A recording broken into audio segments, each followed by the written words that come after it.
everyone. Welcome back to the Tobago Updates Youth Morning Show. As mentioned before, we have a pretty packed and interesting show for you all this morning. Joining me to kickstart this morning's interview is Mr. Luke James Trim. Good morning again, Luke. Good morning, Keely. You know, I can't say the last time we did a joint interview. Yeah, it's been a while. It's been a while.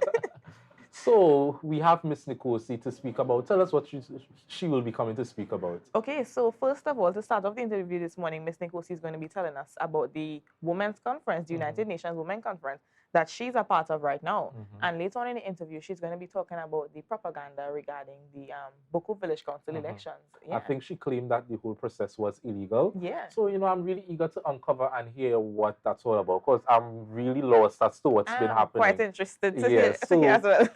Let's bring her on. Good morning. How are you doing? Nickocy is actually joining us from New York this morning.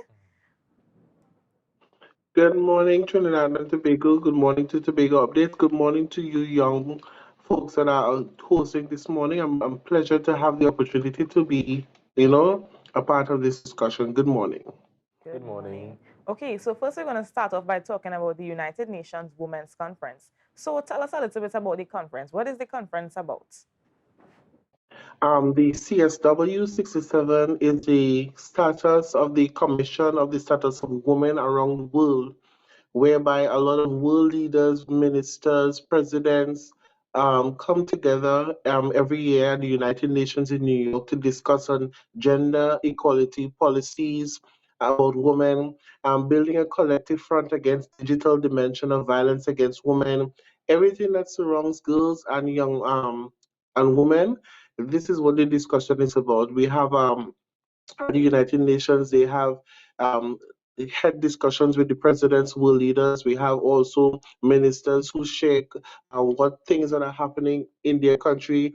For example, in Lebanon, they now have a woman movement, a feminist movement where women can do certain things. Women can even speak. They can do certain things. So this conference is about upgrading the human rights of women and giving women more power in some certain countries that are fighting against men in terms of men leadership in the countries and the laws that does not protect women. Okay, so you spoke a little bit about gender equality. What does gender equality mean to you? What was your perspective on gender equality before you attended the conference? Is it the same now that you are at the conference, or has your perspective changed regarding gender equality? My perspective has changed a lot, especially learning that there are a lot of protection for women.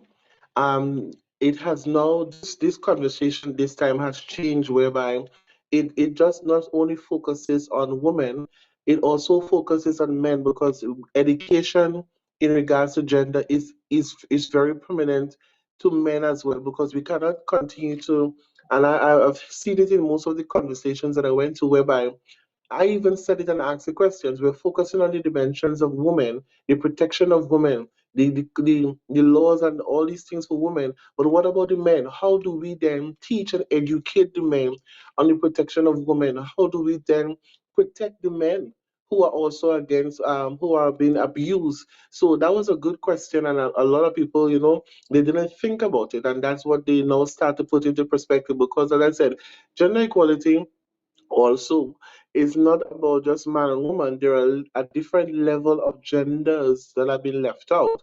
But this conference most likely touched on everything in gender equality. And my perspective has changed, whereby I'm now learning, I'm now seeing some of the rules, some of the countries that have been um, you know, where women don't have the power to talk, they don't have the power to be in government, whereby women are now taking the front on something. We have so much feminist movements, but we don't have them acting in government. And even though they're in government, they're still silenced. And women in politics have a harder role to play, and also they're more persecuted because they are women. So my perspective has changed. And whatever I've learned, I've always come back to Trinidad and Tobago to try to do small events and small stuff, even little meetings to try to educate the population, especially educate our young girls and women. And I have a lot to take back, because I've learned a lot over this few 2 weeks, I think 1 week, because this is the last week of the conference. It ends on Friday. And there's a lot more to learn. And I've partnered with a lot of NGOs, especially in Taiwan.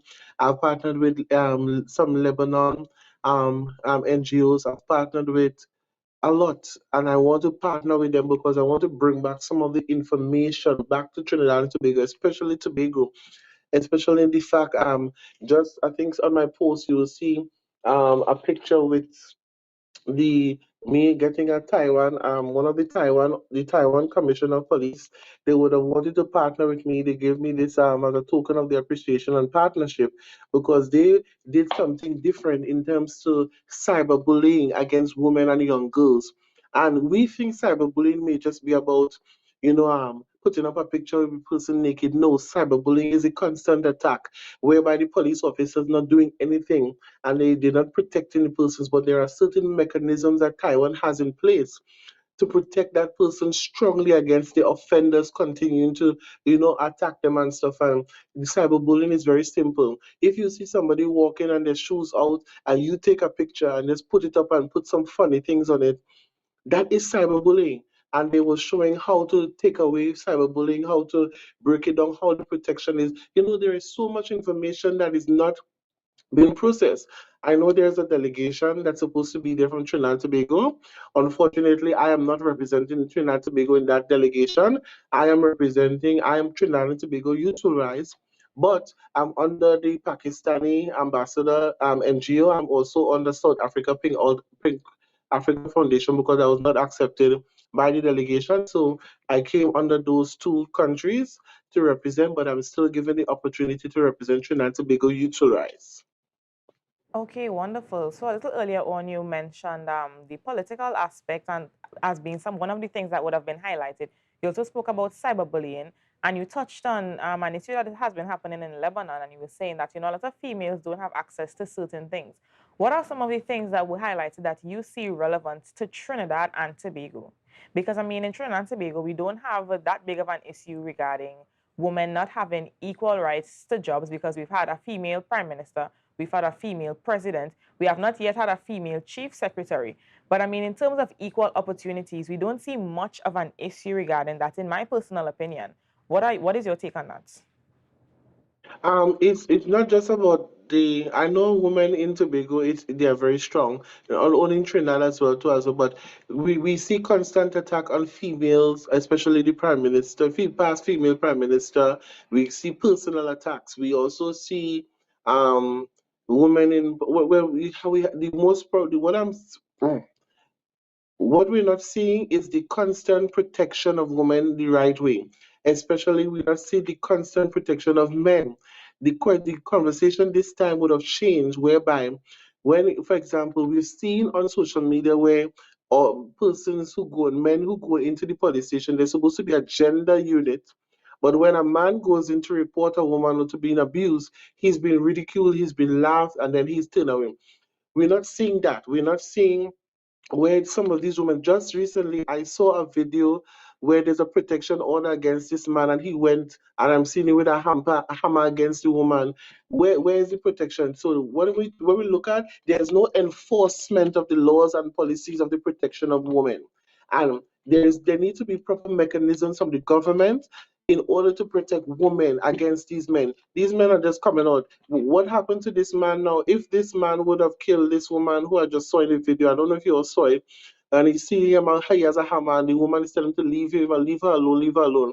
The protection, the enforcement of the laws, putting proper mechanisms in place. If there's a building for battered women, it should be protected under the government. It should be protected whereby they have no right to enter.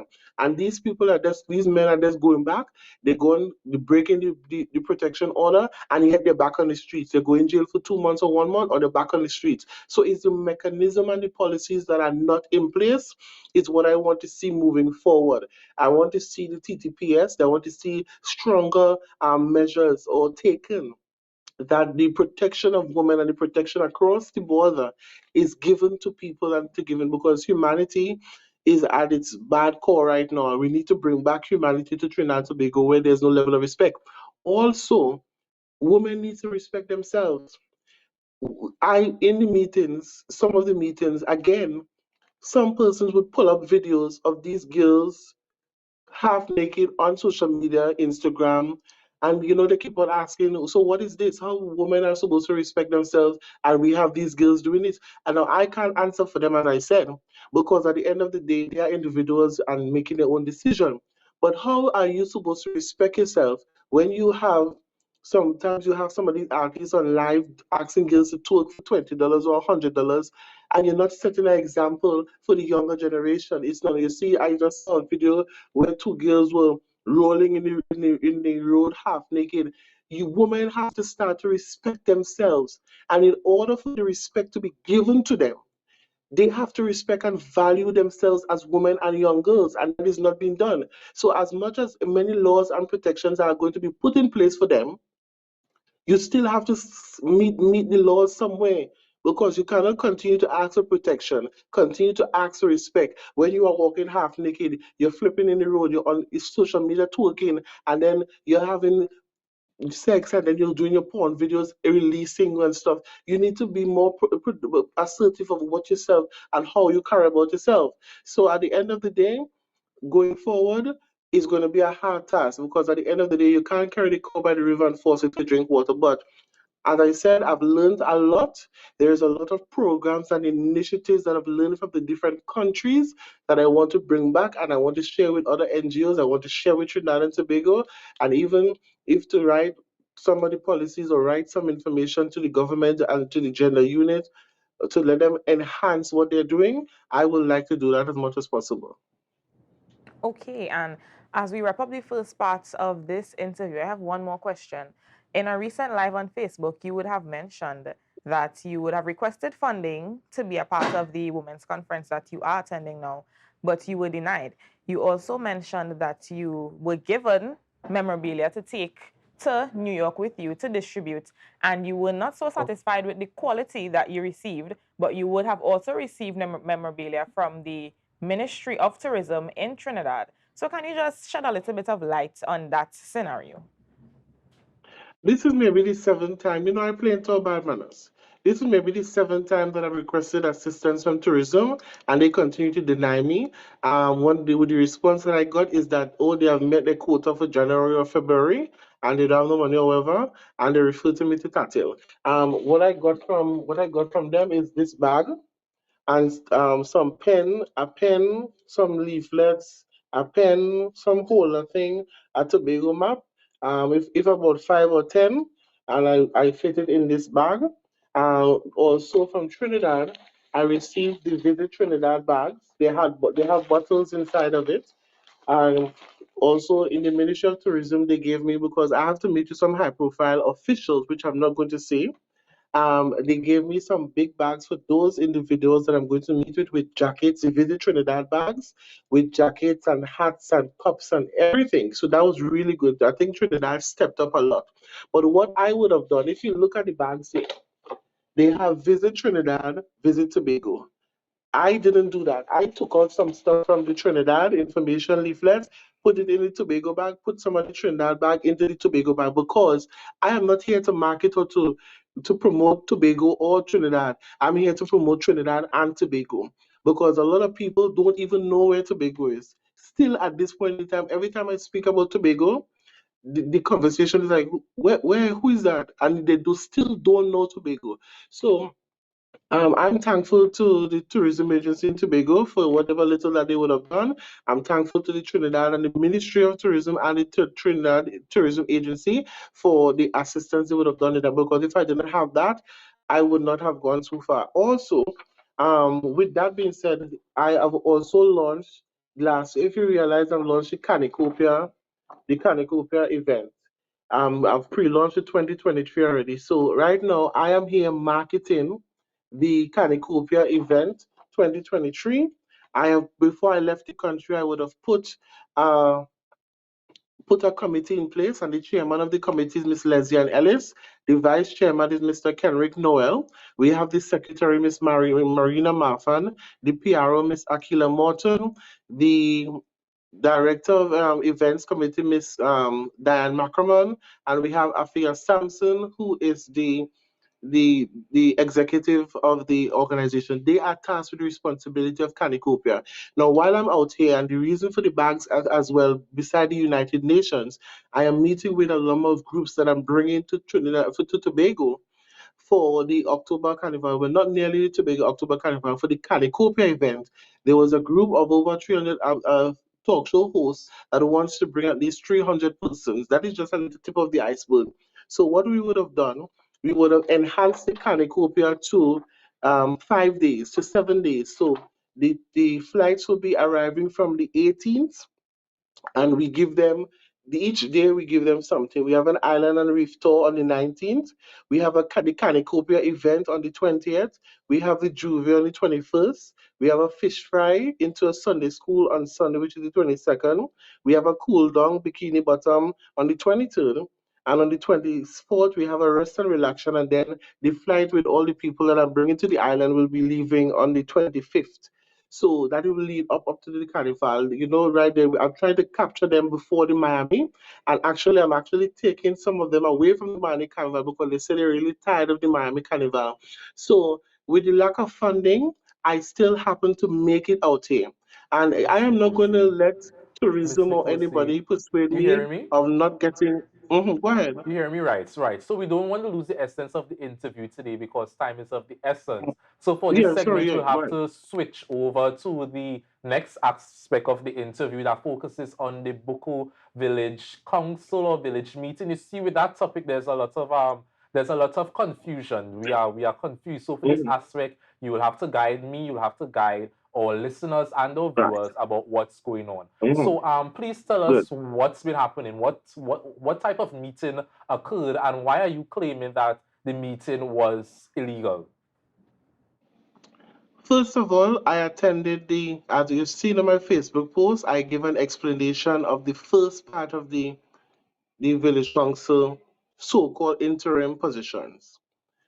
And when I was there, they said that it's supposed to have 16 persons, I think 16 or 14 to be corrected, in order to move forward for the elections to happen. We sat there, the man gave us this, I think he was in charge of the evening coordinating. He said if they do not get to 16, they cannot move forward with the election. But by law, he's giving them an extra hour in order for the persons to come. That two persons did not come. Then I saw they started to proceed with the election. And then I was sitting there and I was watching and I see everybody that starts. So this is what happens. The cabal, they would say, okay, Cecil Pereira for president, nomination ceased. So they're not giving you an opportunity to nominate anybody. So they come with the agenda already. Whoever they put in there. They call the secretary, they stand up and say who it is, and the next person nomination ceased. That is what was happening. So with those five positions installed, then I asked the question. I said to the man who was running the election, you said before, if we do not have the 16 persons, we cannot move forward. How are we moving forward with this election? Because this election is supposed to be null and void. You said that we cannot. You stressed that we cannot move forward with the election. That did not happen. Somebody tell me, oh, one of the members, she sent in a text message voting. So you're voting through WhatsApp. I believe, as alleged, she was out of the judicial. She was not in Trinidad and Tobago. She sent somebody show me a WhatsApp message stating that, oh, she said she voting for this person as president and she will return as the treasurer. So I was like, but that's not supposed to happen. And they continued with it.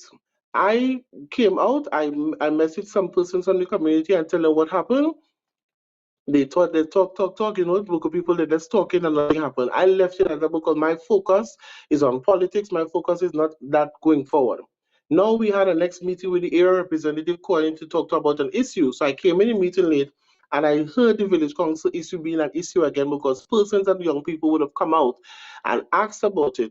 And they were holding back from saying what really happened. So I explained in the meeting what really happened, which I just explained.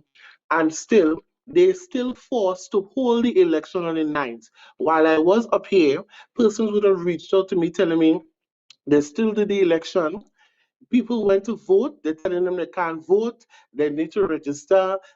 There was no consensus of registration. There was no sense of, okay, where we could get registration. And even though they register, the people still needed time because you cannot just force an election. Let me tell you what really going on. What really going on is that they're saying that they don't want the PDP to come and to come and take over the goat race. So they try the cabal trying to put the thing. So these people who were elected there, I think I heard the president is Keegan, the noon or whatever it is. They don't like my head, and I'm being very honest. I don't have time to waste. The village council is run by a cabal, a PNM-led administration cabal, right? And that needs to stop. The village is dying, and I spoke freely. I don't care about who vexed. That is their business. And one thing about Buccoo people is that they do not stand up. When I was standing up for years against that cabal, nobody was there to support me. So now everybody wants me to talk, because everybody wants me to think I have done enough. They need to stand up and say what is happening.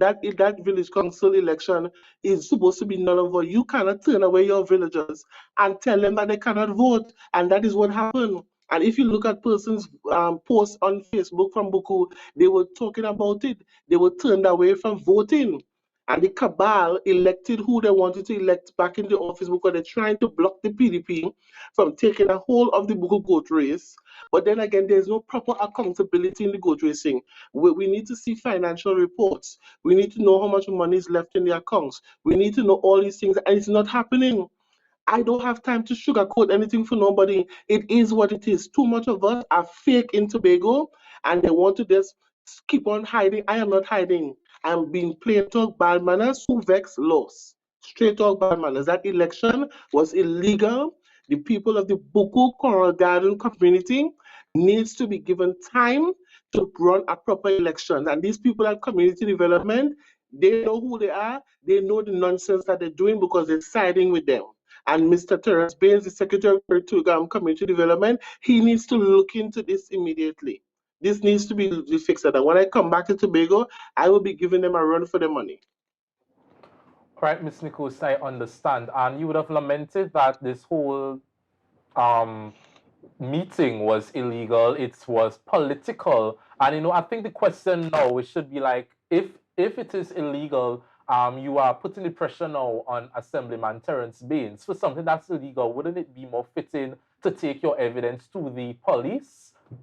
What would be your actions when you come to give them a run for their money? When I come back, I've been seeking advice on it, and I don't want to put too much effort into it. The villagers need to stand up. The villagers need to talk. I said what I said. They need to stand forward and to do what they're supposed to do. Because as I said, with this cabal, when you say something, people just watch it different and think, I don't care. They don't do like me already, and I'm not here to be liked by anybody.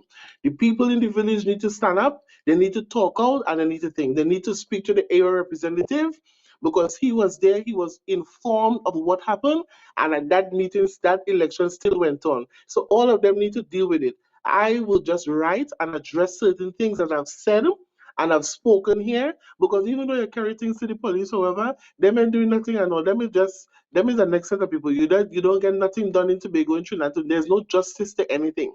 The most you can do is talk out and let nature take its course. For me, I'm going to be advised as to how to go forward. I'm going to write with the findings that I've just said here, and I'm going to forward it to Community Development, the Village Council Association of Trinidad and Tobago, and the community needs to do what they're supposed to do. Otherwise, I am not even fighting them.